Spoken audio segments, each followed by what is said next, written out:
Channel subscribe ചെയ്താലും bell icon അമർത്തി പുതുപുത്തൻ സിനിമ വാർത്തകൾ ആദ്യമേ തന്നെ അറിയൂ.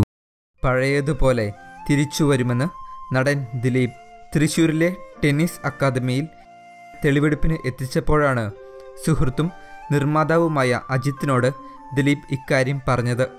ദിലീപിനെ തെളിവെടുപ്പിന് എത്തിച്ചപ്പോൾ അജിത്ത് അവിടെ ഉണ്ടായിരുന്നു. പോലീസ് വാഹനത്തിലിരുന്ന് ദിലീപ് അജിത്തിനെ കൈവീശി കാണിക്കുകയും ചെയ്തു. അക്കാദമിയുടെ ഇൻഡോർ ടെന്നീസ് കോർട്ടിൽ തെളിവെടുപ്പിനായി ദിലീപിനെ കയറ്റിയപ്പോൾ അജിത്തും അകത്തുണ്ടായിരുന്നു. ഞാൻ അങ്ങനെയൊരാളെ കണ്ടിട്ടില്ല.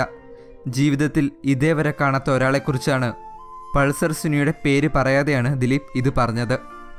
ആരൊക്കെയോ ചെയ്തത് ഞാൻ അനുഭവിക്കുന്നു. ഞാൻ തിരിച്ചു വരും. കൂടുതൽ സംസാരിക്കാൻ പോലീസ് അനുവദിച്ചില്ല. ഗരുഡ ഹോട്ടലിലെ 801 നമ്പർ മുറിയിൽ തെളിവെടുപ്പിന് എത്തിച്ചപ്പോഴും ദിലീപ് ജീവനക്കാരോട് സംസാരിച്ചു. ഈ 2 ലിഫ്റ്റുകളിൽ കറക്റ്റായി വർക്ക് ചെയ്യുന്നത് ഏതാ? ചാനലുകാരെ വെട്ടിക്കാനാ? ജീവനക്കാർ ദിലീപിൻ്റെ ചോദ്യം കേട്ട് നിന്നതല്ലാതെ പ്രതികരിച്ചില്ല.